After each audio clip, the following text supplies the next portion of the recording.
Ang daming ibon, oh. Ayun, oh, pato. Ano ba yun? Tagak? Ano ba yan? So yun mga batang yun. Nakakuha na natin yung kape. Yung sa coffee. Ang daming tao dito.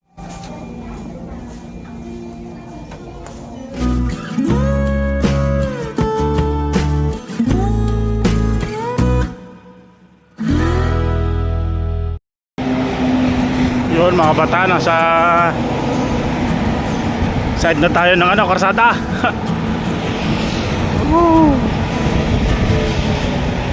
Sarap magbike.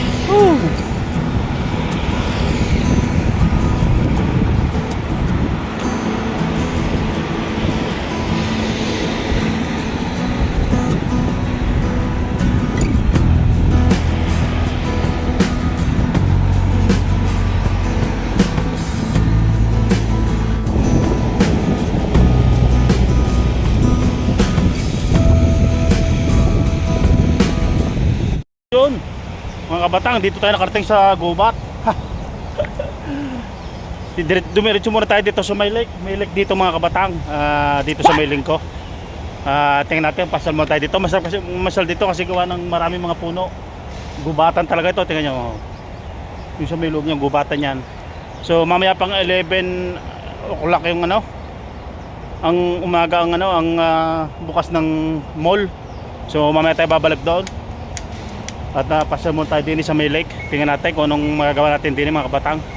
So yun, pakita ko sa inyo yung dadaanan natin. Talagang gubatan. Yun. Nga po, dadaanan natin. Yun, lake na. Nakita na natin yung lake. Ganda ngayon ang lake din. Mainit nga laang. Kung sinarduhan pala din ay. Doon tayo sa gitna dadaan mga kabatang. Yan ang lake sinasabay. Papakita sa inyo. Lalapit tayo doon. Dito ang daan eh. Yan ang kagandahan dito mga kabatang sa Taiwan. Talagang hindi nila pinuputol mga puno. Talagang alaga nila ang kagubatan dito sa Taiwan. Pag pumutol ka dito, bawal, makukulong ka. Kailangan may permit bago pumutol. Yan, tingnan nyo mga kabatang yung gubat dito. Yan, dami na daan dito mga matatanda. Yan, ang grabing ganda ng puno. Titigil tayo dyan mga kabatang. Yan ang ganda ng puno. Grabe. Ano ba yan? Ang ganda ng puno dito. Ganda ang dami puno. Batang, dito tayo sa mga kagandang punong ito. Yun dito tayo nakarating. Yan, dala kong bike natin yan. At yun mga kabatang, yung lake. Yun bababa tayo dyan mga kabatang, yung lake dyan yan. Na tumambay lang ako dito. Naganda ako dito sa mga puno. Talagang ang ganda ng puno.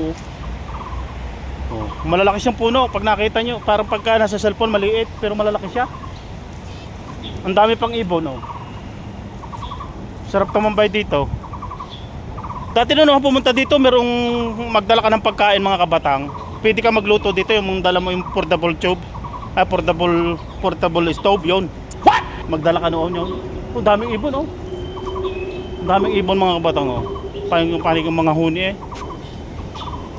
Ito city ito, pero talagang merong nakalagay na forest dito sa gitna ng lingko. Laging merong forest yun sa kabila. Dami puno. Laging hindi nawawala yung mga puno. Talagang ginagawa na ng para malagyan. Kahit city yan, nilalagyan talaga nila ng mga punong marami ginagawa nilang merong isang location na gagawing forest nila. Dapat ganyan sa Manila, ganyan yung makikita mo pagbaba mo sa Manila, sa Pilipinas, puro bahayan, talagang wala kang makita mga puno. Miski ultimo mga daan dito mga kabatang, madadaan mo lahat puro puno. Yung mga karsada puro tabihan niya may mga puno, tapos ang tabi daanan ng linya ng bike. Talagang iba, nasa ba tawag to? Yung nung ginawa nila yan, pinag-isipan nila bago ginawa. Yung kumbaga anong dadaanan ng bike, anong kumpleto na. Yung gano'n, talagang pulido bagang kagawa, hindi basta lagay ng kalsada yan, hindi gano'n, dito yung gano'n. Pulido talaga, hahanga talaga ako dito. Tapos wala mga basura, wala mga basura. Wala tayong makikita ng basura. Hanga talaga ako dito, walang mga basura makikita. Yung mga basura din, hindi pa ilan, pero yung talagang may tagalinis sila. Tapos yung mga tao hindi hindi basta-basta nagtatapon kahit sigarilyo, walang naninigarilyo sa labas. Kailangan meron talaga ditong sigarilyuhan, hindi sa atin. Kahit saan makarating sigarilyo, kahit saan ka makatitapon ng upos. Ganyan sa Pilipinas kaya ano, iba-iba talaga. Yung sabi nila ng mga Taiwanese, nasa namumuno yan ng presidente. Sabi nila doon sa namumunong presidente, sila ang kumbaga sila ang chief of command. Kung anong inutos ng presidente, yun ang masusunod. Ganun yun, kaya naging malinis ang dito sa Taiwan, ganun. Talagang ginagawa nila yung batas, bawal manigarilyo. Pag ikinanigarilyo kung itong bayad ka 10,000 inte. Sa peso 20 sa peso mga 18,000 yun sa peso. Maninigarilyo ka pa niyan. Bawang tapon ng basura, lagi may penalty, lagi may bayad. Kaya kailangan sumunod talaga. So yun, punta tayo doon sa Melik na yun, mga ganda doon. Tingin tayo doon, madilim pa rin. So yun doon tayo nanggaling sa kabilang yan doon tayo nakarating sa kabilang yan mga kapatang. Ang ganda dito.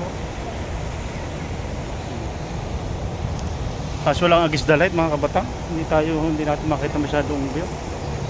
Mainit kasi. So yun, gala-gala muna tayo dito mga kabatang. Iwanan ko muna yung bike ko doon. Pakita ko sa inyo mga kabatang yung dadaanan natin. Ang ganda yan maganda din kitang kita ang view. Meron pang parang ang tawag dito, yung tawag dyan, Sujin ba ang tawag dyan? Ang dami nakatambay na mga tao dito kasi katabi ito mga kabatang ng ospital. Dito natambay yung mga yung dinadala minsan dito yung mga pasyente at pinalanghap na sariwang hangin. Lalaki ng puno dito mga kabatang ganda yun ganda yun, lakad-lakad muna tayo dito mga kabatang. Igala ko muna kayo. Ganda din kaya sushi muna tayo ngayon, wala namang overtime.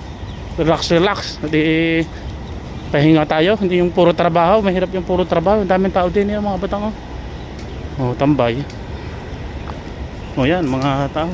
May ibon pa may nakalimutan ko nung tawag sa ibong yun tingnan natin, pakita natin.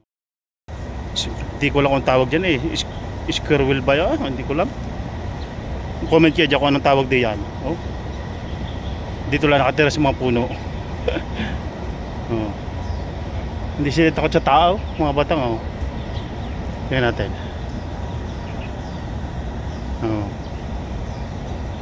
Hindi sila takot sa tao. Ang ganda ang daming ibon dito mga batang yun, lakad-lakad muna tayo dito mga batang. Gala muna tayo. Dinadala dito yung mga pasyente na kukuhan. Yung tartel nakapatong sa puno yun Ang ganda dito mamasyal mga batang, lalo sa hapon. Kasi medyo mainit nga wala pang alas 10 pa lang yung mahigit yan masarap din yan mga batang kaya dito yung mga tao yung ginawa talaga ng paraan na pasyala para yung mga tao yung maalis ba yung mga lungkot-lungkot sa buhay, mga ganon, sa paglalakad dalaan sa garne yan. Ikaw ba naman maalis ang stress mo dyan mga batang maalis ang stress mo dyan tapos lakad-lakad ka may mga upuan pati yan gusto mo magdala ka ng pagkain, wala akong mabiling pagkain dito diba? Magandang lalakaran mo yan, ang daming tambay ng matatanda. Yung mga matatanda dito ganyan, makikita mo sa park lagi nakatambay di yan. Tapos doon sila nagmamarites, mga kakilala yan mga kabatang. Ang ganda doon mga daming puno. Grabing daming puno di yan. City ito pero ang daming puno. May location talaga nilalagay na lang puno. Yan ang ganda dito mga batang. Saan ka pa? Meron pa dito. Doon tayo dadaan sa mayroon din yung babaan mga kabatang pasyal ko muna kayo. Pagka dito ka napupunta sa Taiwan, mamamangha ka talaga sa mga tanawin, mga pasyalan. Iba talaga, maganda, pinakaganda. Yung ginagawa nila talaga yung may bagong bukas din hindi. Ay, bawal yata pumasok din Tingnan natin, bawal yata. O yan o.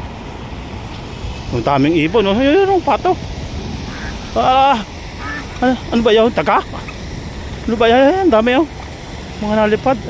Ay, mga anak, mga sisyon ano. Hindi ko alam kung bibi o pato ba yan. Hindi ako marunong tumingin mga kabatang. Oh, ang ganda. Oh. May mga turtle pa mga kabatang. Oh. Yun doon. Oh. Grabe kaganda. Yan oh. Meron pa tinayo sila din eh. Ano, ganda oh. Pinakaganda talaga nila. Yung oh. Ibang kulay ng ibon yun ah. Ibang tukano na oh. Ganda. Mga kabatang yun. Ah. Grabe, saan pupunta pa ako paparoon eh. Ganda dito. Oh. Ano pa yung tinatayo din eh, bagong ano. Grabe. Ang ganda mga kabatang dito. Saka malas ang stress mo dito. Kasi pag lumabas talaga sa ano, dito yung mamasyal ka, yung bike lang, mga punta, mga park, yan, ganyan. Mga ganitong mga tatawag na lake, tawag ko dito eh. Tapos yung dadaan mo, ang ganda-ganda.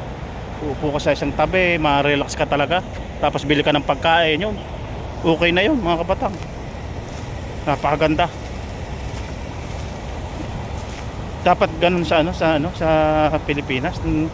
Sa parting Mindanao, marami mga batang na gano'n sa parting Mindanao kasi doon ako sa Mindanao, talaga ang ganda ng Mindanao. Maraming mapapasal sa Mindanao. Talagang ginagawang tourist spot din yung sa Mindanao, ma-develop. Talagang maganda. So yun, abang-abang muli sa ating vlog. Yun. Nagawin sa kape yun, daming tao ha. Kakape muna tayo mga batang. Napagod sa paggalak. Ayan na, order muna tayo ng kape.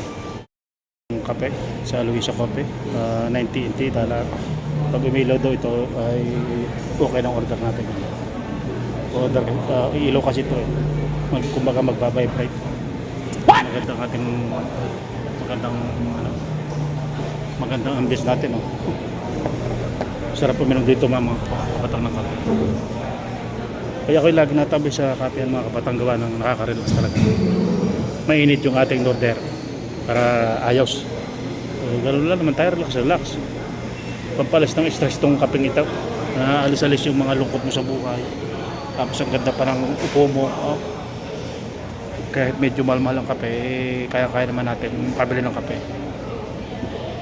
Tamisa-misa lang naman. Mga kalaban ito ng mga Starbucks eh, pero medyo mura-mura ito. Para nakakapareho din ito sa Starbucks. Medyo mababa ng konti, siguro mga 10 NT ang baba o 20 NT, parang gano'n. Depende sa flavor yun kung mahal, kasi may mga flavor din yung kape dito eh, mga iba't iba din flavor. So yun, antay lang natin yung kape natin. So yun mga batang yun, kuha na natin yung kape. Yung sa coffee, ang daming tao dito mga kapatang oh. Sa harapan dami. Puro mga may hawak sila mga laptop, parang ginagawa nilang opisina yung kapihang area. May iba cellphone, kagaya ko cellphone, pero sila dala talaga yung mga laptop mga kapatang. Grabe, sarap ng kape, para kaping parako eh, kakunti ang asukal lang. What?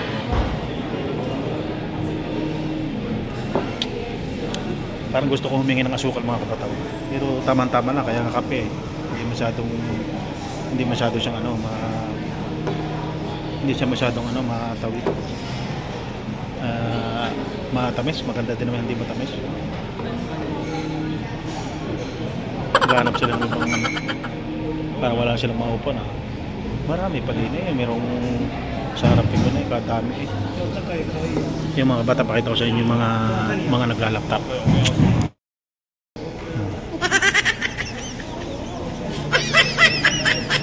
Ito ang loob ng ng kuha ng kapihan mga kabatang. Bila ganda mga kabatang. Ang dami nilang mga dalang laptop. Tambay sila talaga dito. Siguro mga isang oras silang tambay. Sa halagang 90 minom ka lang ng kape, di ayos na. Solve na yung mga wala pang trabaho nag-aantay. Pero alas 10, hindi naman coffee break lang yan.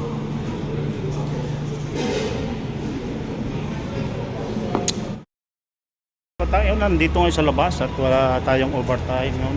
At nagpunta ko dito ng sa McDo kasi bagong bukas dito yung McDo. Dito sa may parking link ko, bagong bukas yan. Tingnan natin kung kasi ito dati maliit lang siya pero tapos i-renovate, pinaganda, pinalaki.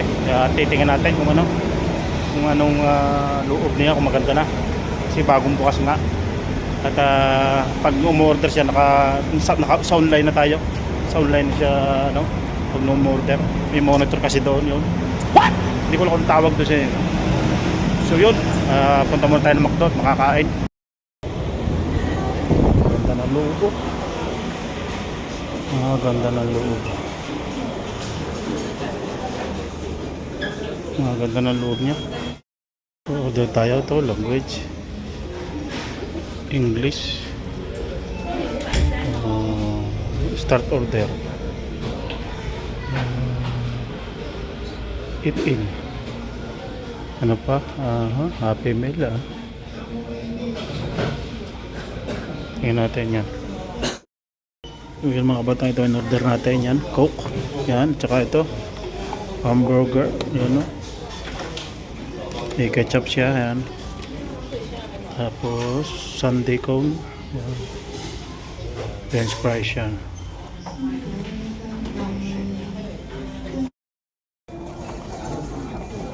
Kaya tayo mga batang kain.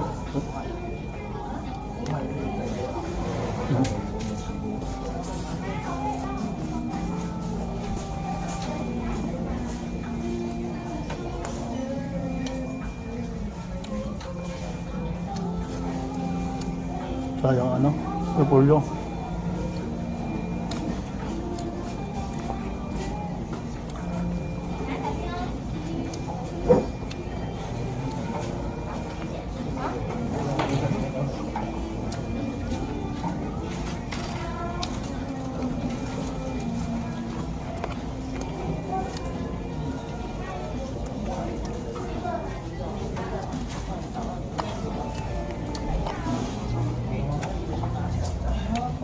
Natin ang ketchup. Fresh fries naman. Tayo ang ketchup yun.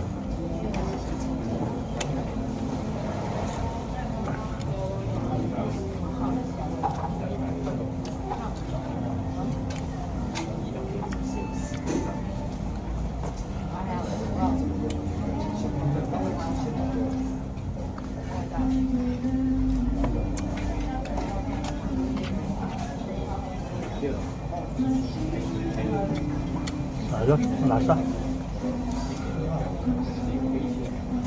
Bagong bukas lang ito mga batang McDo.